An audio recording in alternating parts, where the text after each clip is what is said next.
I was like, I've been talking to myself for like a little while now. Andy normally interrupts me way more than this. Where are those classic mm-hms that Andy's always given me, huh? I feel like a lot of what I do when I edit the podcast is erase our mm-hms because I don't think it sounds that great on a podcast, but I need it in conversation. Right. It's integral to know that someone else is there. Welcome to Direct to Video. VHS? A podcast where we pair movies like fine wine. Andy, I'm going to say something controversial. Really? Yeah. I think this might be the worst movie I have watched for this podcast. It is really bad. From beginning to end, everything that this movie tried to tell me was met with a resounding why? For what purpose? The character assassination of multiple great characters to turn them into the garbage side characters in this movie is frankly sad. Bartok the Magnificent was not nearly as bad as this. No. And for a movie that was barely over an hour, a solid 68 minutes and 30 seconds. Nice. Can I tell you something about this? Yeah. 20 minutes in. I got 20 minutes into this movie before I was like, fuck it, and turned it up to 1.5 and never slowed it down again. Wow. That's really funny because I got 30 minutes in and I was like, maybe I'll finish this tomorrow morning. I was like, I cannot deal with this garbage movie at normal speed. I paused it because I was like, well, I'm going to need to get something to drink, right? I'm going to need to like make a drink or something. And when I saw that I was barely halfway through, I was like, maybe I'll finish it tomorrow morning. Maybe I could just finish this tomorrow morning. But I did finish it last night. And then I was worried as I fell asleep, maybe I'm not going to remember it. Maybe it'll wipe itself from my mind. I think this is one of those special movies that made me irritated enough that I'm going to remember it for the rest of my life. Like, because a lot of movies that we watch were like, and then what happens next? But this one's like, I was engaged in that I did not like it. You could put a gun to my head and I would struggle to tell you anything about most of the Swan Princess movies. But so like, I think royal mystery. Yes, there sure is. They go to not China. Christmas happens, and there's a cat who only has one life left. Like there's like, you know, bullet points of things over like 9 movies. But this, a farmer gets exploded. A flower farmer gets exploded. Of all things, of all the kinds of farmers that could explode. That bit was good. Continue. This movie was like, it was uniquely mediocre, but I think the really frustrating thing is that The Secret of NIMH is like a pretty good movie. Right, we were talking about how it's like one of the best. Maybe a coin flip, but like maybe the best Don Bluth movie that we watched as adults. Like it really is like if your proclivity is talking animals or like alternate history princesses, right? Obviously, I don't want the two genders of like kind of movie that you could like. But like every choice that this movie made the original movie worse or directly contradicted it in a way that was fucking infuriating. They kept on saying this one contradiction over and over and over again. And what was that? What was that? Because it happens at the beginning, I believe, of the movie. It's the third thing in my notes. Let me tell you the first 2 notes. Number 1, still loving that lion. This will be my only positive note for this movie. I miss this MGM lion. I really do. It's a good lion. They never should have stopped. The second note was, is this recap going to matter? And the answer to that was kind of, but really no. So the thing about the recap is that Because they this keep on. movie, What's so weird is they keep on saying all this plot stuff anyway, so you don't need to recap. Sorry, continue. correct, no, correct, but I do think a big part of it is like, oh yeah, we released this sequel like 15 years later. Way too much. Like, nobody wanted this. Like nobody was Nobody clamoring wanted it. for it. There was no dumb kid who just watched the original that wanted to watch a sequel. Like I don't know who it's even for. I think this might be another tax fraud movie. Like 110%. Another reason. This movie we can't talk about it now, but this movie looks terrible. The recap is original 1980s Don Bluth animation. Yes, this is how they trick you. And then you zoom out into this like disgusting fucking like Jumpstart looking ass computer animation. It does look like Jumpstart. It looks like Jumpstart preschool. And then you're like, there's no way the movie's gonna look like this for the whole time. And you're right, it looks worse as the movie goes on. But they put their best animation in front. I want to mention that it was in the recap that I have this note.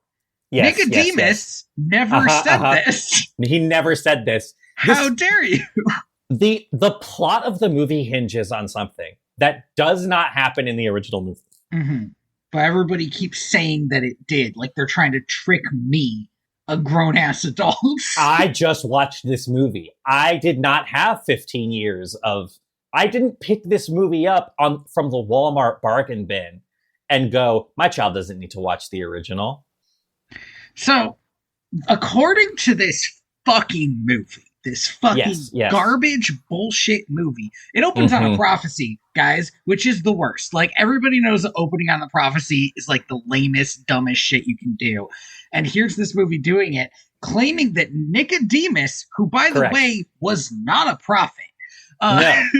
He was just a guy. He was just like a really smart guy, maybe telepathic. Maybe a little bit magic, but he could not see the future, otherwise he wouldn't be fucking dead.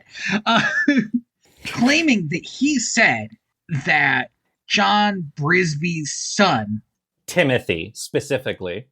Now here's the thing. I think in the intro it doesn't say that. So then the next bit... 2 minutes later... will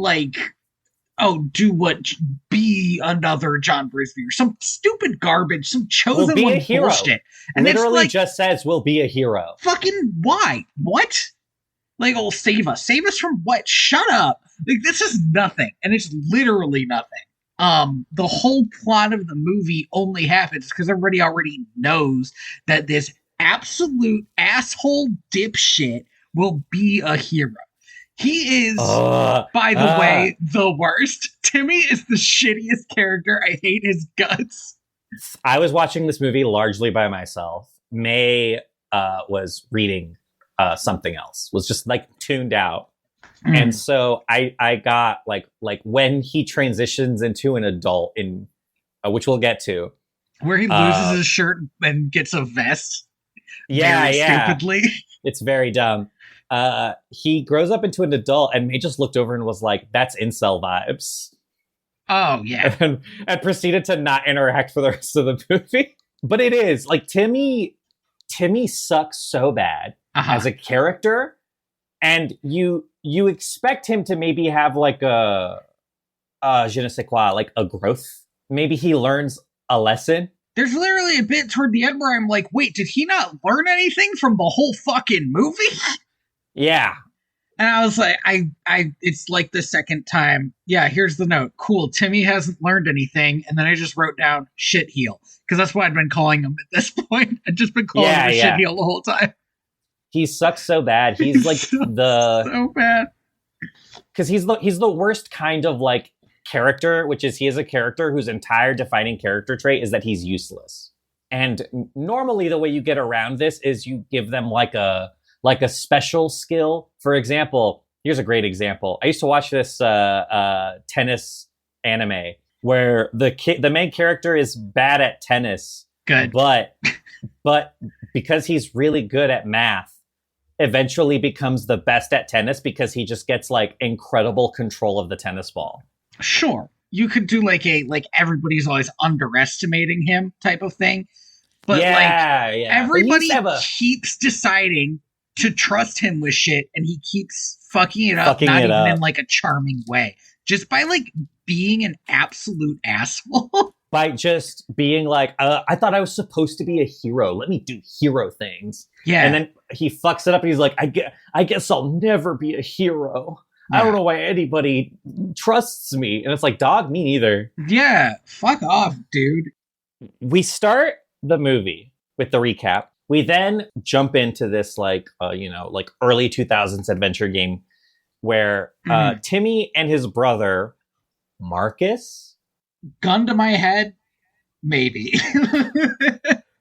Marcus, the Sean Astin character in the first, or no, the Will Wheaton character. Martin. Yeah. The Will Wheaton character in the first movie. Mm-hmm. No way they got Will Wheaton for this. No, 110% no way. Hold on. Well, now I have to check. Oh, wow. They got Ralph Macchio to be Timmy from Karate Kid. That sounds like he's real down on his luck. Well, I mean, yeah, right.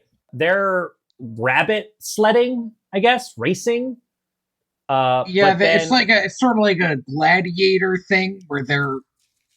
Yeah. It's a real where the rabbits are pulling them and they're on like Ben-Hur. I want to say like shells. Yeah, like walnuts. It's fine.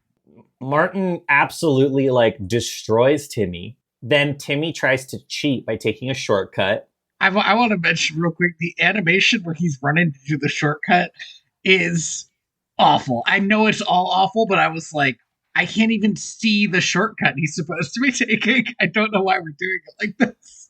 They do this thing in this movie where they'll have characters running towards or away from the camera, but they don't change size. And so it just kind of feels like they're running really slowly to the left of the screen sometimes. And I'm like, where are you going? Also, the lip syncing in this is terrible. Like, I thought it was, but again, at one point I had sped it up, so I wasn't sure anymore. I was like, is this my fault? There's a part of the movie where like everything didn't sync up at all, and I was like, was this animated for a different language? Like I genuinely don't think so, which is even worse. Like at first, I was like, maybe this was done by like a Japanese animation studio or something. No, this was done by like an American studio, which is terrible. So Timmy gets captured by this incredibly elaborate trap that he somehow does not see. Yeah, he just runs right into it because he's a fucking idiot. And then Martin gets him out. Because, and this movie will really, really not do the thing that it wants to do, which is prove that Timmy is the hero, and Martin kind of needed to learn what a hero is, because Martin actually keeps being heroic. Martin saves Timmy, and to be fair, then proceeds to dunk on him so hard. He's his big brother. He absolutely should. He's like, you're the runt of the litter. You're useless. You can't even avoid a trap. You can't even win a race. Why the fuck does everybody think you're special? Just because some dumb old rat said so. And Timmy gets really sad about it. And then Martin's like, hey, sorry. I'm just mad. Let me teach you how to use a slingshot. But cool. That's the coolest big brother maneuver. I never gave my little brother a slingshot. And that's, I feel like that was a lost opportunity. I should have done that. If my little brother had a slingshot, somebody would lose, and I. Oh, 110%. But that's not on me. Using it badly. Maybe me because he shoots it at me. Maybe one of our parents. Like, it would be bad. Listen, you're right. But think of the like bonus points, right? You would have gotten. My relationship with my little brother is great, but he would have been so much better had I given him a slingshot. One time my dad's boss gave my little brother a whip. What? Why? That was confiscated fairly quickly. What? Under what circumstances? That's not crazy. Entirely sure. Like, my dad rides a horse, and nobody in his life has ever given me a fucking whip. That's crazy. All right. Damn. It Did absolutely was crazy. Did he hit somebody with it? Is that why it got confiscated? Andy, yes. Okay. Like, absolutely. I believe there was a bright, beautiful moment where my parents were like, you can play with that if you don't swing it at anybody. Yeah. And that lasted about 15 seconds. My go-to, because I had seen Indiana Jones as a kid, is I would have set up a bunch of cans outside. Oh, that would have been cool, actually. Right? Here's the thing is like, you can't tell kids how not to play with toys. You gotta give them really strict barriers on how they can play with it. This is how you should tell all kids to play with anything if you don't want them playing a certain way. Yeah. So speaking of parents. Yeah. And going back a little bit, speaking of character assassination. Yes. I do not respect this Mrs. Brisby redesign. Yeah. They turned her into an old lady. It has been possibly 3 years. Like, max. That's the thing, right? Is they're still kids. They're still kids. She's an old lady. All this is doing is trying to communicate to me, the viewer, that Mrs. Brisby, hero of the last film, is no longer a hero anymore. And that fucking sucks. And she acts so beholden to Nicodemus, a guy she knew, for all of 3 minutes. And okay, so Martin is pissed about this whole, like, Timmy's the chosen one thing, right? Because you absolutely would understandable. It is actually the one reasonable human emotion in this movie. And he's like, why is Timmy going off to join the rats? It should be me. Why is it him? And she says it isn't our decision. And I was like, this was the woman who her whole reason for adventure was saving her sick son. And she thinks that sending him away forever isn't her decision? She's packaging this kid into a fucking cannon and being like, what am I supposed to do about it? It's not like it's my fucking kid. And then also, Auntie Mole is there. And she's like, don't you dare speak about Nicodemus that way, bitch. She didn't know him. In the last movie, she's like, I fucking hate the rats of NIMH. Yes. Nicodemus is a charlatan and I'll kick his ass. Right. And now she's like, I love him. How dare this movie ruin these characters? Auntie Mole wasn't even a particularly good character, but they can't let her be Auntie Mole anymore. It made me very, just kind of miserable. Yeah. Also, again, I cannot stress that everybody just looks terrible. Mm-hmm. They just throw Timmy onto the back of Jeremy the Crow, I believe the only reoccurring voice actor from the original movie.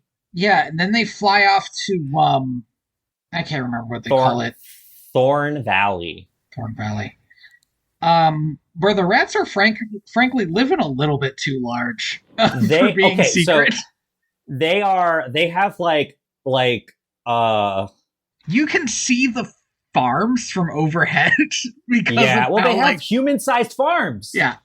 And then they have this like perfect little Epcot Center futuristic city around like a tree.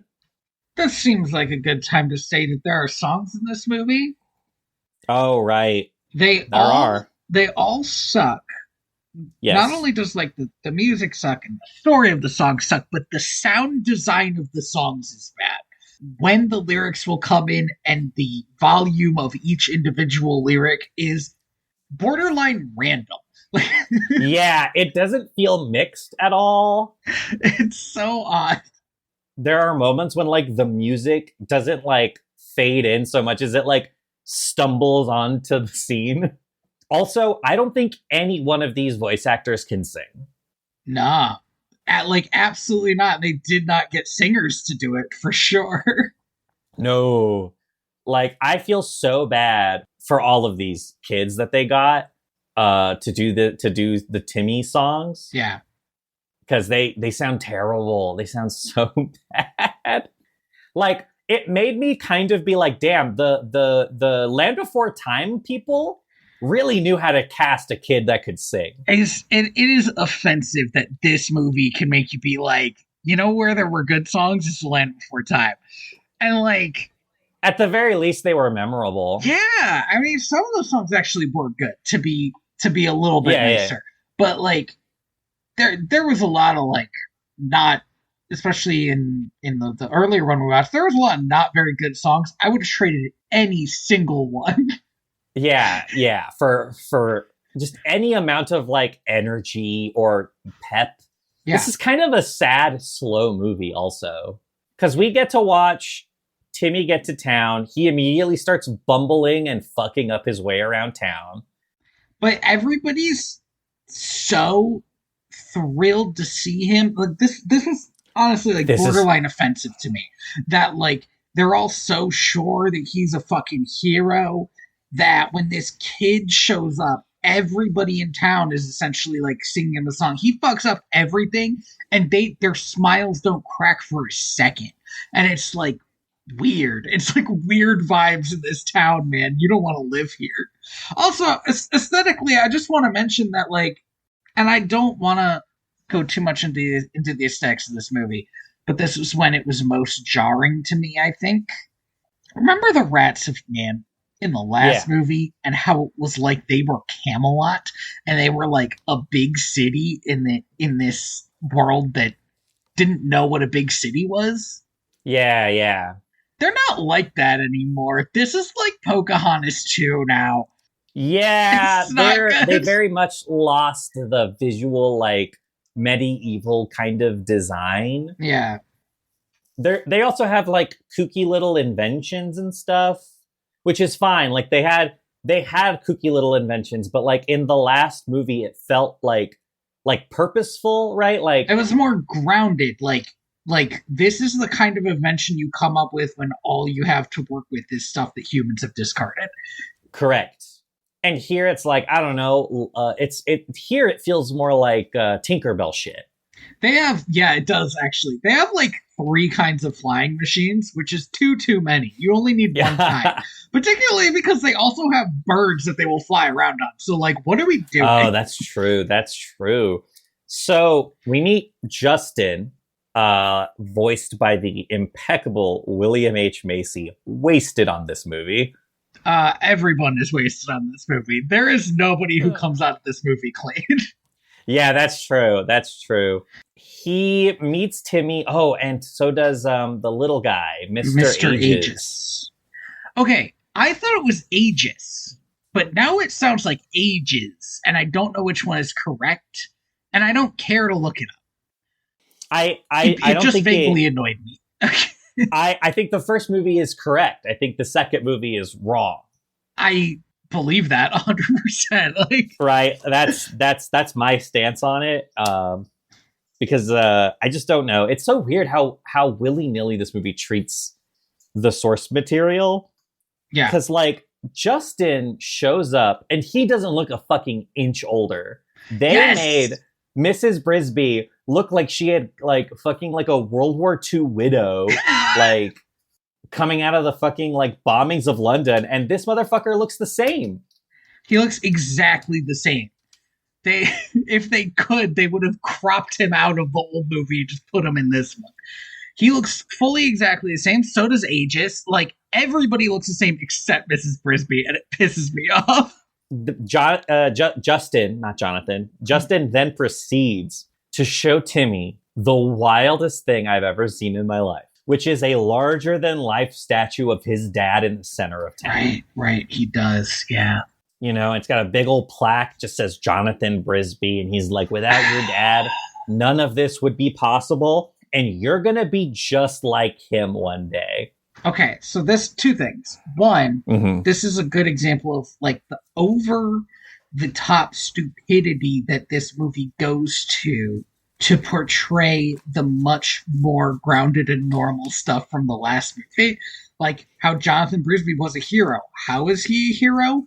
Well, he ended up having to sacrifice himself to save his friends, and that's awful. In this one, it's like, he's a hero. We made a big statue of him. And that's how you know.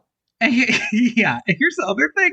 Part of the plot of this movie wants to be that Timmy feels unworthy of his father and this legacy. But the problem is that almost as soon as that idea is introduced, it is completely forgotten. And by that I mean there's a song that he starts to sing about it that literally becomes about something else. Like a minute into the song, he forgets what the song's about. Every song does this. Every song in this movie, like, you're like, oh, that's the theme. Oh wait, I guess that's the theme? Yeah. That's the theme. These songs are written very stream of consciousness. And I cannot stress enough. Timmy is right. He is not worthy. He is never gonna be like his dad. The upsetting thing to me is that knowing that you can't live up to a legacy is not a bad start to a story. No, it's not. But like, and like they just can't do it. They're so bad at it. One of the big things about, because here's the thing, right? Is that the first movie already did this. Jonathan Brisby in the first movie takes up so much oxygen, and it's suffocating to Mrs. Brisby sometimes to realize that her husband had this life that she never knew about. And this is, again, despite the fact that he's not in the movie. That movie is honestly, after watching this one, that movie has become more beautiful to me for being able to tell that story. Right? And like, so one, the first movie already did this story. But two, it's like they don't care. They set this thing up and then they're like, yeah, and he just gets it, you know, because the movie has to end. So people just get to treat him like a hero for whatever that means. Yeah. So in his song about how he can never live up to his father, I mean, the song about him wanting to become a hero, I mean, the song about how he'll never be a hero, I forget what the song's about because so does the fucking song. The song about how he wishes he had a dad? Maybe, sometimes. Yeah, you're right, that's part of it. He grows up and changes out his dumb shirt for a dumb vest and honestly looks worse for the rest of the movie. He changes it for a pretty nice looking sweater at one point. Does he? Well, he ends up wearing a vest like he's off-brand Aladdin for... It's crazy to me, right? Because like one of the big things that like the rats of NIMH do is they wear clothes. Yes. And so I thought, to show how like Timothy is integrating right into this society, that he would also wear pants. No. He Donald Ducks it. He's Donald Ducking it the whole time. Imagine if Aladdin didn't have pants. Now stop imagining. It's nasty. That. How dare you? As a children's character. This is a family podcast. We just swear a lot. It's a family podcast. It's educational. Also, this song lasts his entire childhood well into his adulthood, which is an insane thing to do. It's an insane time skip. Good movies can do that. I'm trying to think of one. The Lion King. Thank you. My brain is fried. I got you. I'm right there with you. But like, it's an insane thing to do because we see him go from like learning at school and like learning how to like fight to like scrubbing the floor in front of his dad's statue. He's scrubbing the floor in front of his dad's statue. And I do not know if this is because he is a student still and has done something wrong. If it's because he's a janitor, like a keeper for the statue, or fucking what? Or because he's so obsessed with his dad that he's just cleaning the statue. Maybe, but we never learn because the movie does not care what he's up to. It cares about moving forward the quote-unquote plot of the movie, which will happen right now because Justin's like, hey, Tim, you want to come with us and do some... mission stuff? And Timmy's like, oh boy, yeah, I do. He sucks. I hate him. God, I wish he sounded like that. He doesn't sound like that anymore. Now he's got that like I don't know how to say it, like just like generic teen voice. Yeah, yeah. Here's what they're gonna do. They're gonna steal some stuff from some humans so they can build stuff and eat stuff. You know, the shit that the rats do. Pause. The whole point, the whole fucking reason why they wanted to move out of their original home and into Thorn Valley was because, quote, we no longer want to live off of humans. It isn't right. And now we learn they're still fucking doing this shit. It wouldn't matter to me too much because they're clearly stealing trash. Except that since this movie has not cared at all about the original source material, I just assumed they'd forgotten that this is why the rats moved out to Thorn Valley. They don't want any human interaction. But here they are doing human interaction. Anyway, so I want to tell you my next note because I think it's a good lead into what actually happened. My next note is, fuck you, Timmy, I hope you die. Yeah, yes, correct. Because he's given one job. They're like, hey, there is a ravenous dog who loves eating rats. Yep. Your job is to warn us if he's coming so that none of us get eaten by the dog. And Timmy's like, fuck you, man.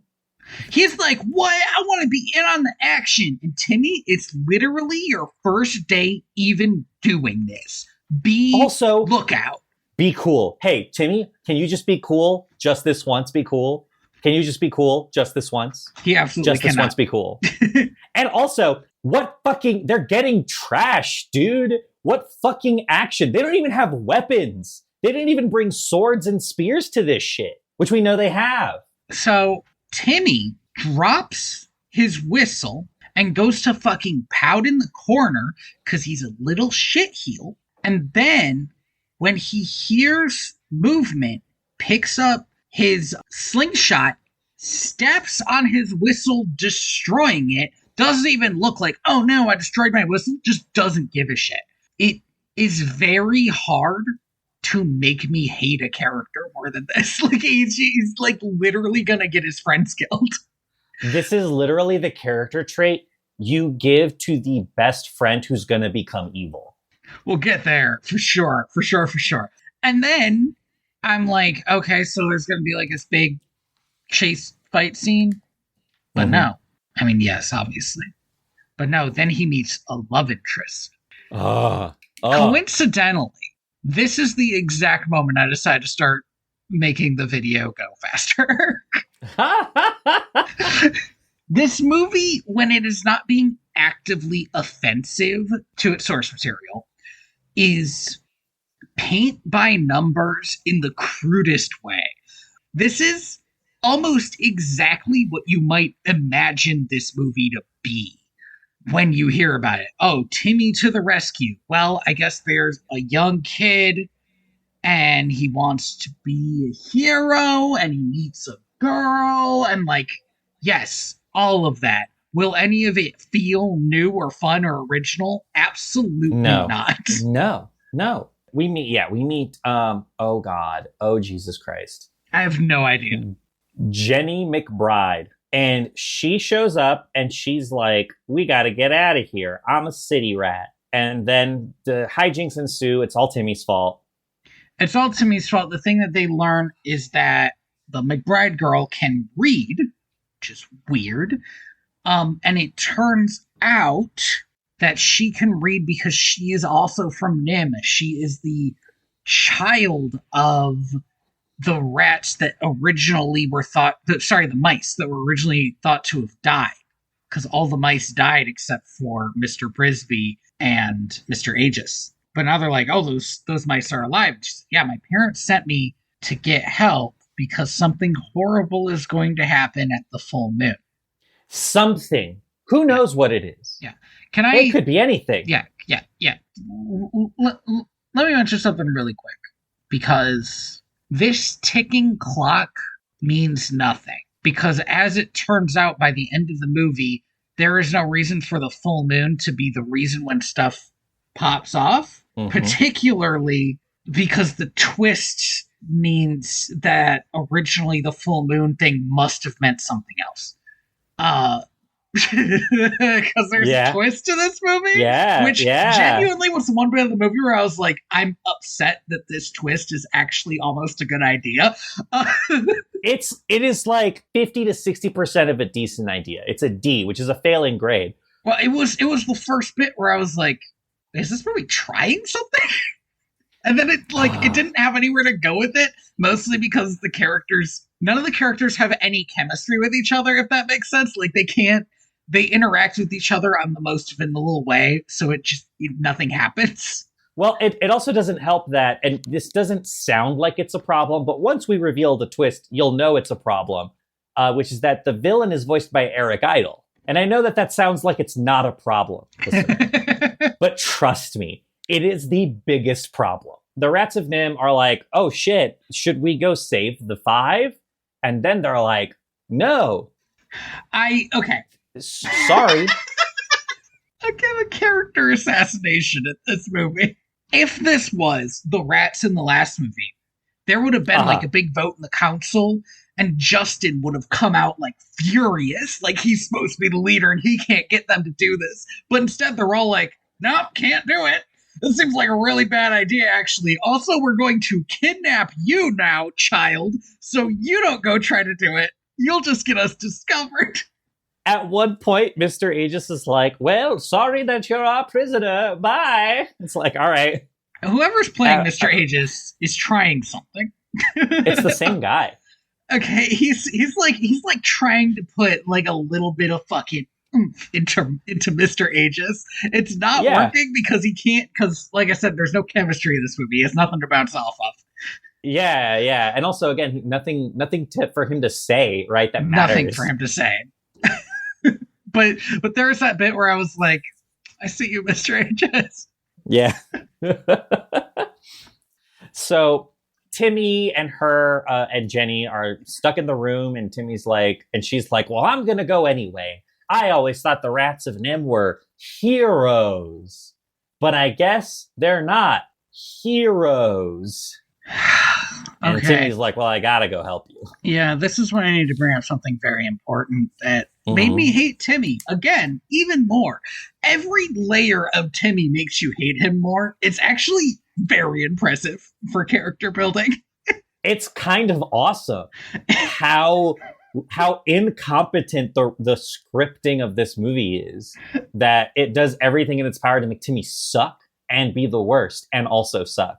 It's sort of like, okay, this is such a weird fall. It's sort of like in Little Shop of Horrors, how Seymour is slightly too shitty to be the hero of the movie, and when it ends, you're like, why did Seymour like win? And it's because in the original he was supposed to lose, but it bumped people out too much. It bumped people out too much. And this feels like Timmy was originally written to be fucking killed by the end of this movie because he sucks so goddamn bad. It kind of does. Yeah, so he's like, how did you even know about NIMH? Nobody should know about NIMH. And she says, oh, there was a mouse who would talk about the Rats and NIMH in the next cage over. And he was like, yeah, the valley's south by south by south. And Timmy's like, well, Martin used to say that. She was like, yeah, that was his name, Martin. And then he unfolds a letter from his mom that says that Martin disappeared. And not only that, but that she sent him that letter when he got to NIMH. So it's been years and years. He's only brought it up now. He's been a little shitheel all of his life. His brother is fucking gone. And not only did Timmy not help him, but some the fuck how Mrs. Brisby hasn't been out every day. She would have burned down the human city to get him back. She would have. Also, and this is a small thing, but actually it might kind of be a big thing. This movie full ass forgets that there are 2 other Brisby kids, and it's because they're girls. Yeah, Tony. So they don't get to be. What are they? Hey, what are they supposed to do? Huh? Are they gonna cook their way out of this, Tony? Like women? like women? What do you think they're gonna do? God, it sucks so bad. It's so terrible. Like, Mrs. Brisby is such a strong and like compelling character who acknowledges like multiple times throughout the movie her own fear and cowardice and overcomes it anyway. And Timmy just sucks. And also, on top of that, they don't let her save her own son. That's literally the whole point of the last movie. And she just sends him a letter like, yeah, I guess your brother's missing. Well, what can you do?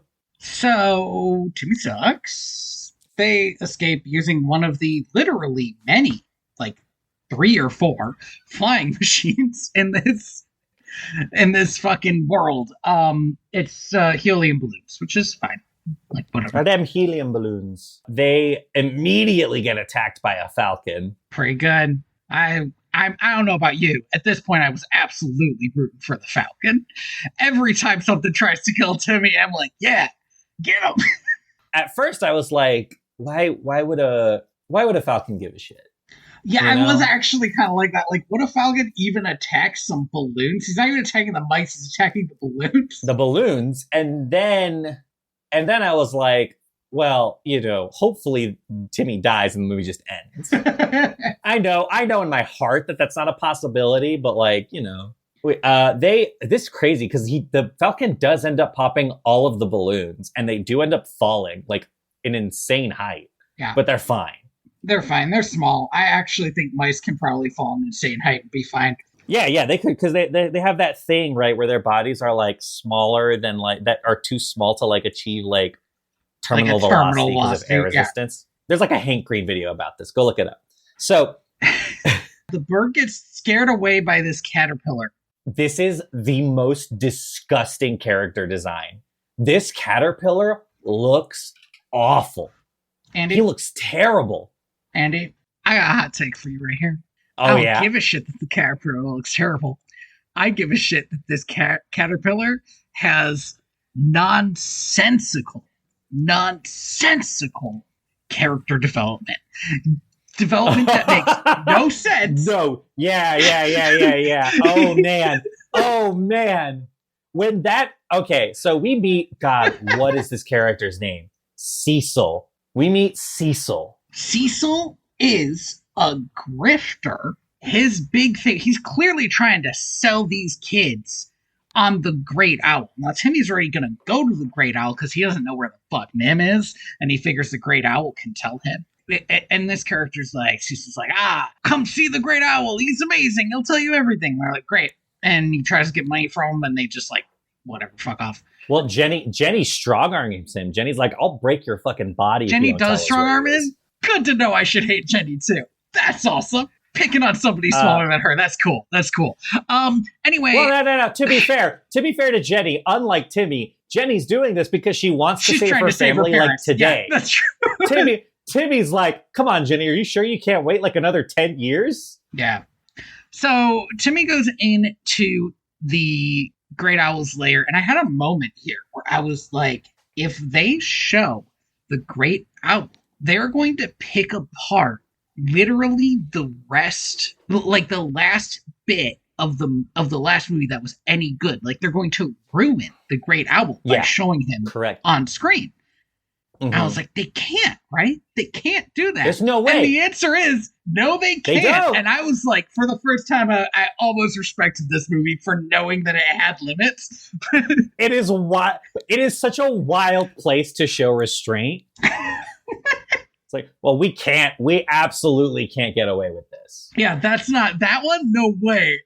They probably looked at the character design when we're like, we cannot make it look that weird. There is no way we could animate that.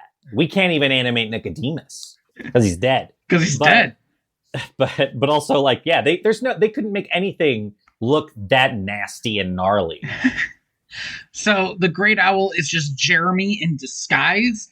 Jeremy, in the intervening years since dropping Timmy off, has gotten wrapped up in this fucking con with Cecil. And it's very weird that it is a con because it also might just be like a sideshow act. Like, is he supposed to be the Great Owl, or is he supposed to be like a parody of the Great Owl? I think, no, he's definitely supposed to be the Great Owl. He's doing it. I know he's supposed to be the Great Owl because he removes the thing and everybody gets mad. But I find it confusing. But what I find confusing is like to to what end? Cecil, I mean, for Jeremy, obviously, they're giving him all this shiny stuff, and he's like, I love this. I'm going to get all the babes with this. Right. But I know that at the end of the last movie, he got a babe. He didn't. Sorry, that didn't happen. No babes for Jeremy. That's one of the things I noticed where, like, if people are happy at the end of a movie, during a sequel, you have to take away their happiness. Yeah. And, like, to be fair, this is the one retcon where I'm like, that makes sense. That was never going to last. They were literally the same person. Do crows mate for life? I mean, who knows? Maybe.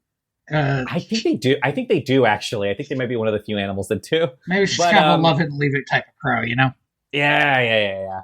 But so he's doing it for the shinies. Why is Cecil doing it? Cecil is I don't know if we've said this, a caterpillar. A caterpillar. This is one of my main issues with animal capitalism. Right. Let's call it what it is, animal capitalism. So when an animal character is portrayed as greedy, you have to explain how greed can happen for this animal character. Like Mufasa. Sorry. Ooh. Like Scar. Right. Scar wants power, and to get power, he uses the hyenas. Hyenas overhunt. So everything's overrun and terrible. I get that, because they made it make logical sense in the movie. To the world that they've created. Right. But what does Cecil spend money on? Like, he's a caterpillar. He just needs a leaf. Do you see the tiny little suit, the tiny little gloves? He's got to get that tailored. Jeremy loses his disguise, his owl disguise, so he grabs Cecil and Timmy and what's her name and flies them all off toward NIMH. And then they get to NIMH, and Jeremy and Cecil are like, we're not going in there. What they do to animals in that place is horrible. I have another design issue. I was actually okay with the design of the city itself. Yeah. Because it did kind of like a weird, like... almost like a Batman. All the angles were strange because you're coming at it from a bird's point of view and maybe from a mouse's idea of what a world looks like when they were flying in. But NIMH itself is like a creepy place. It's like Dr. Frankenstein's castle. I was like, no, this should be a boring office building. Because if anybody's going to be experimented on, it's going to be in boring office buildings. It's wild that NIMH is just like Dr. Frankenstein's castle. Right, just like in the middle of the city. Like, that's weird. Not just in the middle of a city, but in the middle of like 4, I don't know how to describe them other than like 8 Empire State Buildings all clustered together to make like a golf hole for a building to go in. Like it's the most open secret you can imagine, because like all these buildings are blocking it, but everybody in the building can see it. But yeah, like I'm a person who works in research, and let me tell you, it all happens in just the most beige, like rectangles you can imagine. Maybe you got like a fancy glass side, if you're lucky, if you're at a good university. Not that I'm not at a good university, but you know. And if you want to make research scary, I feel like making it beige and boring is scary.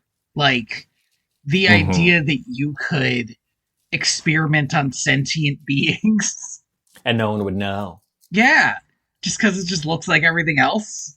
So the Jeremy and Cecil are like, we're not going in there. It's too crazy. It's too wild. And then we won't see them again, right? Because it would be weird for them to change their mind. It would be weird if they changed their minds about it. They're pretty adamant about it, too. Yeah, Cecil is only out for himself, and Jeremy is just scared. And nobody's there to convince them otherwise. So why would either of them show back up? So they leave forever, obviously. And then Timmy dies. Timmy dies. Timmy and Jenny go into NIMH. They sneak around a bit. They're being stalked by a shadowy figure. Oh, we should mention this. We know who the shadowy figures are. Oh, I guess we... Yeah. They're Frankenstein cats. They made some Frankenstein cats by making them smart. They made some Frankenstein cats. They're also... But, like, not too smart. They're still pretty stupid, but, like, they can walk and grab things and take orders. And they're yoked. They're so fucking yoked. They are very yoked. It's upsetting. Also weirdly upsetting. I was like, this is an odd choice. these scientists made dogs. I was like, okay. Oh, yeah. Sorry, I think you need to say that in a way that is more clear. So there are these scientists in a big kennel who their brains have essentially been turned into dog brains. Correct. And what the fuck is this girl's name? Jenny. Jenny's like, you can tell how crazy the doctor is. Look what he's doing even to humans. And I was like, you know what, man? That is like... That is pretty fucking wild. That's pretty wild. Why the hell would he do that? And then we move on. They're all just sitting in the kennel, like sadly howling too. It's like it's the one part of the movie that was like, that almost harkens back to like that creepy 80s vibe of the original. Yeah, they're channeling the spirit of Don Bluth in that moment. Yeah. And then we leave that we find the mice. And then, God. So first they run into the rats of NIMH. This is so fucking insane. Who have followed them here and decided that they're gonna, like, help them. Does democracy mean nothing to them, Tony? They voted no. Maybe they did an emergency vote. Look, they're already going. Maybe we should send Justin. And Justin, who I guess hasn't learned anything from last time, tells Timmy to keep watch. And Timmy, who 110% hasn't learned anything from last time, fucking doesn't. He fucks right off. And, like, it's way too late in the movie for him to try to do a face turn now. This is the moment when he has to have learned from what happened in the movie. Like, right. But no. We're past it. Yeah, Justin's like, come on, Timmy, keep an eye out while we do this. And Timmy's like, hey, man, fuck you. And he leaves. He straight up leaves. He's not there. But the weirder part is, then they start getting grabbed, and he looks in on them and also gets grabbed. So he even leave in a way that would have made sense for the story. Because he essentially turns right back up just in time to get got. They get captured by the cats. Mm-hmm. The cats, one of the cats just grabs Timmy and eats him, and my heart rate jumped. I was like, oh my God, are we free? And he spits him back out. Do not tempt me with a good time. Right. They haul everybody, the rats of NIMH, the imprisoned mice, Timmy, Jenny, Justin, out to Dr. whatever the fuck his name is. His name does not matter. We will find out. We'll find out in like 2 seconds because that doctor has been turned into a dog. At that moment, I was like, what? And then it turns out the twist is that Martin is the bad guy. He tricked the doctor into making him smart enough so that he could use the doctor's machine to make the doctor stupid. And I was like, how dare this movie have a twist that good? It's almost, that's like some Looney Tunes back in action shit, right? It's like solid. It's genuinely really good, and it's wasted on this movie. It's absolutely wasted on this movie because the problem is that Martin and Timmy, neither of them act like they are actually brothers. Well, because Martin is insane. He's cuckoo for Cocoa Puffs in that cartoon way. But Timmy, his reaction to it is that, like, oh, he's a hero now. Like, oh, I'll never join you. Instead of like, oh my God, Martin. What happened to you? My God. Oh my gosh. Like, are you okay? Can I help? What did they do to you? He's like, no, I'll never. And it's like, what the fuck are you talking about, Timmy? They're like in different movies. Again, because you have to, I don't know if you forgot, but I'm going to bring it up again. Martin, who is Timmy's brother, all-American Timmy's brother, is voiced by Eric Idle, which means Timmy's like, I'll never do it. I'll never join you. And then Martin's like, are you sure you don't want to join me, Timmy? We could be evil together. It's like, what's happening? What are we doing? And I love Eric Idle. Do not get me wrong. Eric Idle is not the problem. He's just also not a solution. It's not a solution. It borders on sad to me that, like, this is an interesting take to make Martin a The tragic villain. kind of asshole, but like lovable older brother from the beginning of this movie. A tragic villain, a ruined person because this is what happens with trauma, right? Yeah, because of his obsession. But this not only does not work for Martin, does not work for Timmy, does not do anything interesting, but spoilers, by the end, he will be quote unquote fixed. It is insane that they do this, but and Timmy will run across the fucking rat city being like, I finally have my brother back. And it's like, what? the Martin's like, I've brainwashed all of these rats, and on the full moon, we're going to invade Thorn Valley, and I'm going to brainwash all of the rats of NIMH so that we can live in a perfect utopia. Pause. Far be it from I to pick out the very few plot holes of this amazing movie. Of this cultural staple. But why is he planning to do this on the full moon? There's no reason that he has to do it on the full moon, one. But two, clearly the scientists had something else planned on the full moon. That Martin interrupted by stealing his brain. And now he's doing some different shit on the full moon. Yeah, at no point does Martin ever explain why the fullness of the moon is necessary. Yes, I could almost buy, honestly, that because he's a mouse, he's like, that's just literally how I know what day I'm going to do it. Because I don't really use calendars. But then I don't understand why Jenny ran all the way to the rats and them being like, on the full moon, they're gonna really fuck up my parents. Like, they're gonna do something so fucked up and crazy and terrible that they'll cease to be my parents. Yeah. But also, why hasn't Martin turned them into evil brainwashed mice? Unclear, because there are evil brainwashed rats. I don't think they ever actually have to fight them. No, they're just kind of walking around. They Metal Gear Solid their way around them.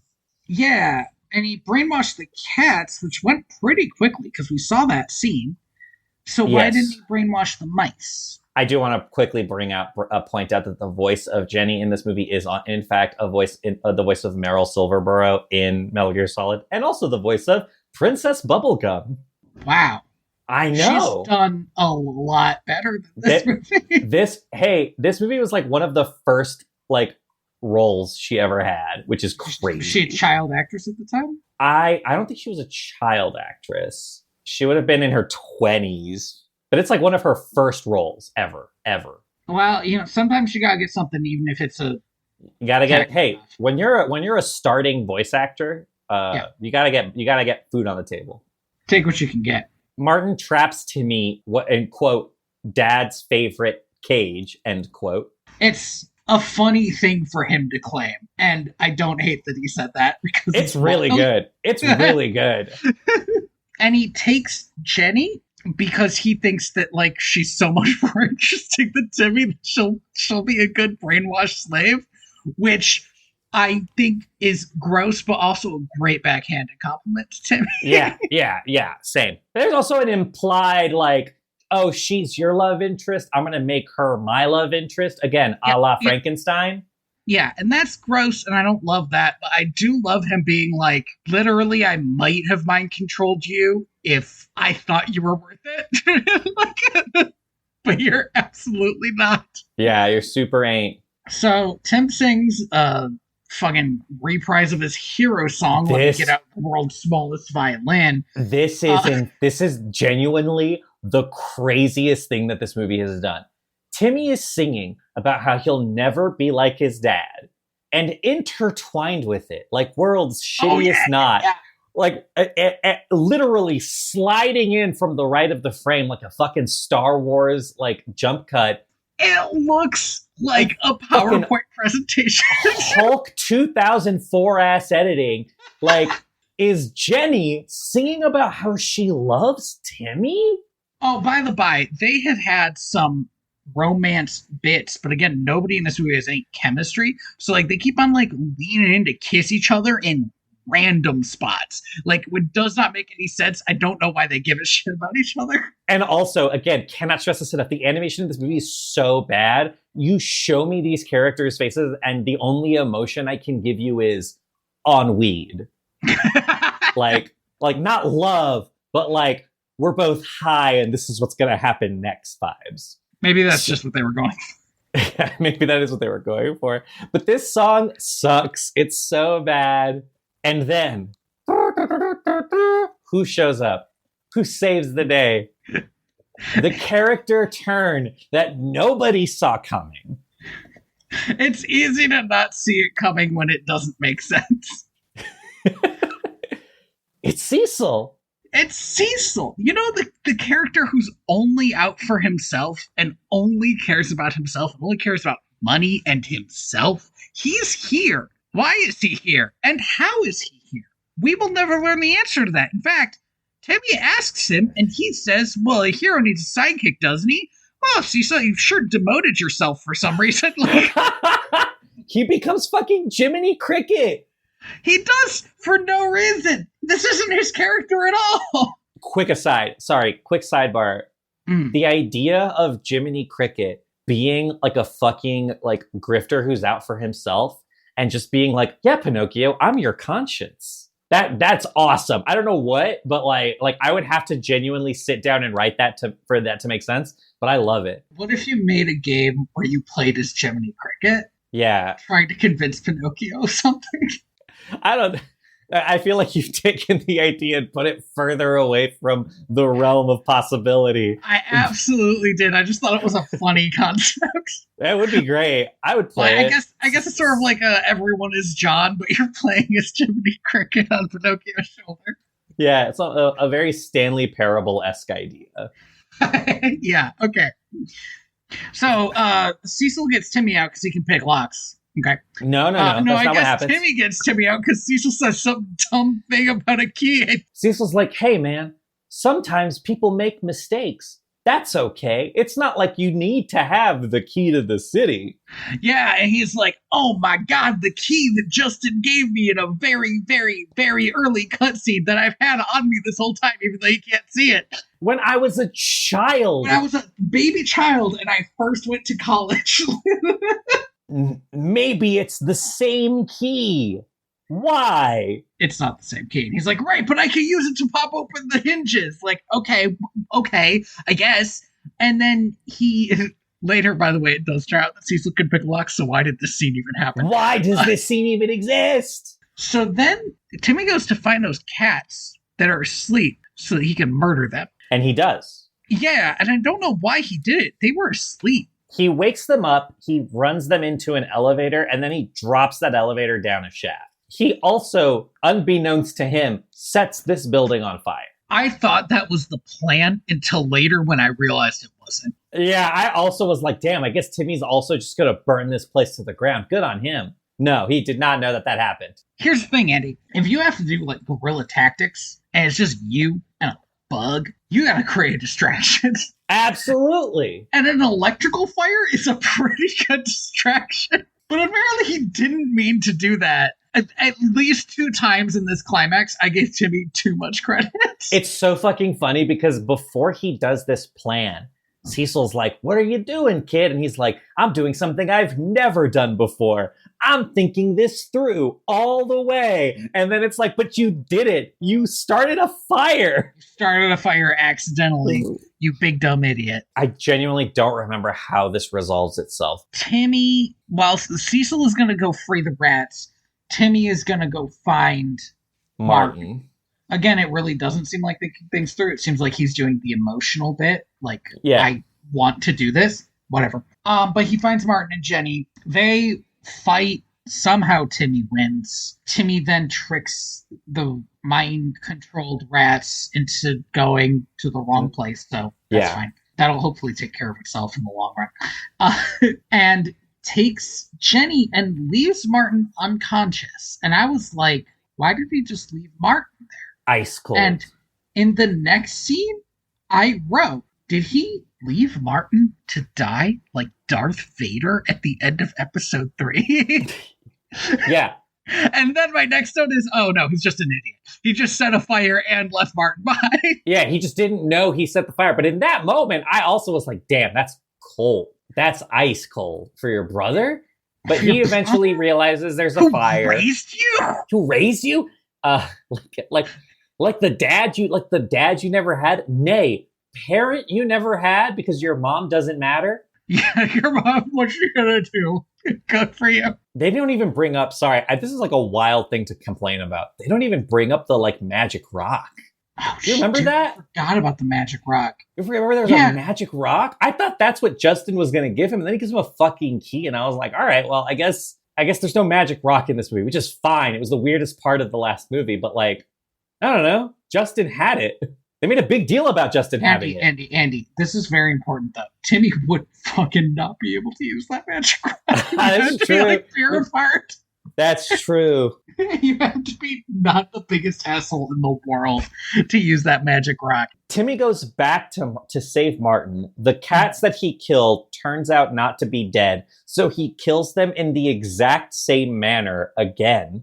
So they didn't become that smart. And this is truly the saddest thing. I think this is the only part of the movie that really worked for me. After Timmy kills the cats again, Martin shows up behind him, all like fucked up in the head, and is like, you forgot your key. Oh, he's doing an Eric Idle voice, but I truly couldn't do that impression again if I wanted to. Yeah. Is like, you forgot your key, hero. And then like almost falls down the elevator shaft and dies. And that would have been sick. Could you imagine if they did that? Don Bluth would have done that. Don Bluth would have done that. I just wish Martin hadn't become like good again by getting bonked on the head. Like, I really just like that. I agree. But in isolation, it's a good moment, you know? It's a good moment, sure. Even bad writers can have good ideas. He uses a hydraulic lift to shoot himself through a sunroof, and that was weird. And then Jeremy catches him. Jeremy has no reason to be here either, because he didn't know this plan and is afraid of NIMH. So, like, why? I don't know. Who knows? Which brings me to my last note, fuck this movie. Fuck this movie. We're back at Thorn Valley. There's a parade being thrown in Timmy's honor. It might be for him getting married. It was very unclear to me. Sort of like the end of Quest for Camelot, which might be the one movie that can go can be on par with this one for being very bad. I think also Eric Idle is in that movie. He's one of the dragons, and you know I love Eric Idle as like a person. He's been in a lot of bad movies. I think he might be poisoned. Not like, I don't think it's his fault. I just think it's one of those things where he's a little too eager. The Eric Idle curse. To truly is like the opposite of like Tim Curry showing up in a movie. Where Tim Curry shows up in a movie and you're like, well, at least Tim Curry's in this movie. For everything else, at least Tim Curry's in this movie. Eric Idle shows up in a movie and you're like, oh, Eric, no. Eric, come on, man. You know better than this. But yeah, it's just like the end of that movie where there's a scene that's a celebration and also maybe a wedding and maybe a third thing. I don't know. Yeah, it is a third thing, and we'll get to that because it's like the last thing we see in the movie, and it's insane. So Timmy abandons his own wedding. This is the saddest thing. Mrs. Brisby has like an ADR'd in like off camera line where she's like, oh, there he is, my boy. He's grown up so much since I last saw him. Yeah, it's the actual like, ADR specifically in this scene is like wild off the charts. It's like they wanted everybody to get one last thing in. So like if you go back and watch the scene again, don't. But if you were to like everybody says something. Timmy says like 3 wild things when he's not even on screen. Like I don't even know the fuck this movie's doing. He runs over because it's Martin. He's been cured. He's normal now. Yeah, he's got a Band-Aid on his head, and he has lost the extra like half a foot he got from the brain stuff, he got really tall for a while. Now he's short again. I don't know how that works. He also has a crutch. So maybe they just like lopped off his legs, like a reverse make you tall surgery. Yeah, they just like cut out his tendons, just like, sewed them together shorter. Yeah, he doesn't, and they like brushed his hair and stuff, so he doesn't have that crazy look anymore. And he's also not voiced by Eric Idle anymore. He's normal now. He's like, I'm sorry that I couldn't be the brother you needed, hero. And then the movie ends. I actually want to mention this bit since you say it. He calls him hero, and Timmy's immediately like, "Oh, don't call me that." And he's like, "Why? You saved everybody." And I was like, in any other movie with any amount of like somebody thinking about what was going to happen next, he would have said, "Why? You saved me." And it was just like, it would have been slightly stronger. Yeah, right. Yeah. Well, the movie ends by cutting to the statue of Timmy's dad. Oh, yeah. That's the other thing. And like zooms out, and you see that they added Timmy to this statue. Well, why? I don't know. But on the plaque, they put Jonathan Brisby, ampersand son. Now, I know what you're thinking. That's a dumb thing to put on a plaque. But, counterpoint, that's hilarious, actually. That's so funny. It's so funny. Like they're a fucking law firm. Yeah. Credits. Normally, I'm willing to stick through credits. I have never in my life closed a laptop faster. Yeah. I didn't even see what the credits were. I didn't look. I don't know who directed this movie. I don't believe anyone did, actually, based on my experience watching it. This is the first movie directed by AI. That's not true, but I actually think that this is the rumor that we need to spread to make sure everybody's against AI. Wow, I'm looking up the director for this, and this guy has had truly like he is a long time working animator. Worked on here we go. Winnie the Pooh and Tigger 2, The Many Adventures. Worked on The Rescuers. Worked on The Scooby-Doo Show, Dragon's Lair, the first season of Sonic the Hedgehog, and the Mummy cartoon. This guy's had a really bad career. I remember watching the Mummy cartoon as a kid. I don't think it was good. But I don't think it was good either. Like, I remember watching it, and every time I watched an episode, my thought was, man, I wish I could rent the Mummy again. I wish actually that I could watch the Mummy again. That's what I want to do. But I guess I'll watch this. It turns out that this big purple mummy and this like kid with a bracelet are not as interesting. Oh my god, he worked on Max Steel. Jesus Christ. And The Land Before Time, the series. Fascinating. I think the thing about this movie that really fucking pisses me off is that it makes Nicodemus into a huge fucking idiot. Because he made a prophecy that caused itself to be necessary. If he had just kept his fucking mouth shut and it died. And died. Which, by the way, canonically he did. Yeah, again, he did die and did not say this shit in the last movie. But if it just, again, it's so contrived. But like, if he had just not said anything, right, none of this would have happened. It sucks. It's lame. There was pretty much no redeeming part of the movie. There wasn't a little bit where I could be like, this character was fun. Nothing. And you're right, possibly because I was fast forwarding through it, I didn't even really get to appreciate Eric Idle. But I cannot imagine what he sounded like to you. I didn't even have a moment where I do have with like Tim Curry or a fucking Kronk. Oh yeah. Where I'm like, I don't like this movie, but at least he's delivering a performance. I didn't even feel like anybody was really delivering a performance. Patrick Warburton, yeah. He can be relied on. I got through 2 Hoodwinked movies because Patrick Warburton was there to help me. Thank you for listening to Direct to Video. VHS? I have been your host, Tony Busto. I have been your host, Andy Reyes. You can Find my website at inspiredbytrueevents.org, or you can email me at mail@direct2.video. I'm done talking about Blue Sky because I've actually decided I don't want to use social media as social media anymore. Yeah, it's kind of I'm kind of like that as well a little bit, but you can find me on YouTube at Ethical Games Journalism. Hopefully, maybe someday I'll put something on there. Also, I don't know if you're interested. You could, if you just like look me up, you'll find that I have like published papers on medical research. Go check those out if you have a free access to that shit. I'm pretty proud of the work that I did on them. That's cool, and it's too bad that normal people won't get to read them. Yeah, well, I mean, I don't know if I would necessarily encourage that because they are, you know, they're not like, I don't know, written for They're not fun. They're pretty depressing actually because of the notion, like the what I do for my job, which is, you know, researching people who are substance users. So if you're in for a downer kind of a time, I guess, you know, you can look me up there. I was about to be like, so like light up your doobie and read this. I don't know why that's what popped into my mind. I guess I said it now. It's good. You should have. This is the one where I get canceled.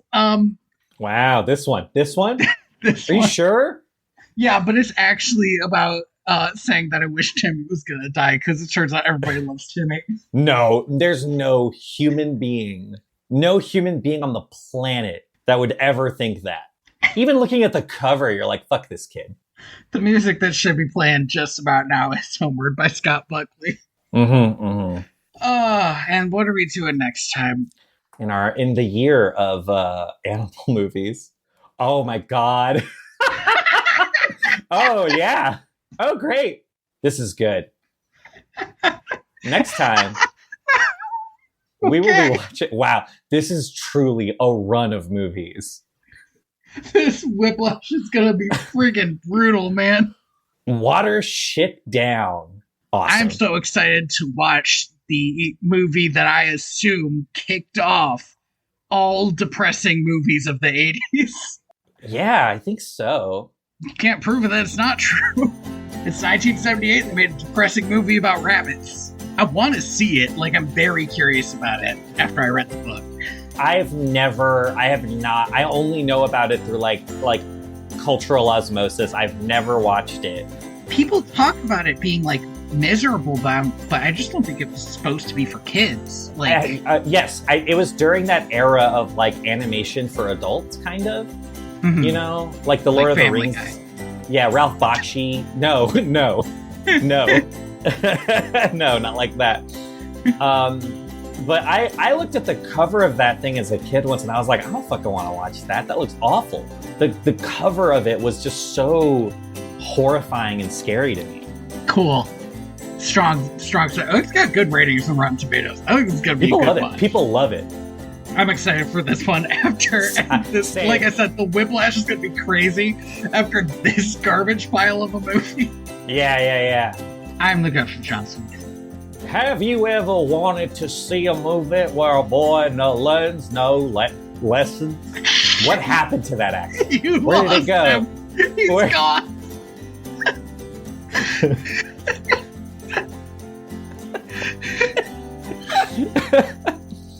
Oh man.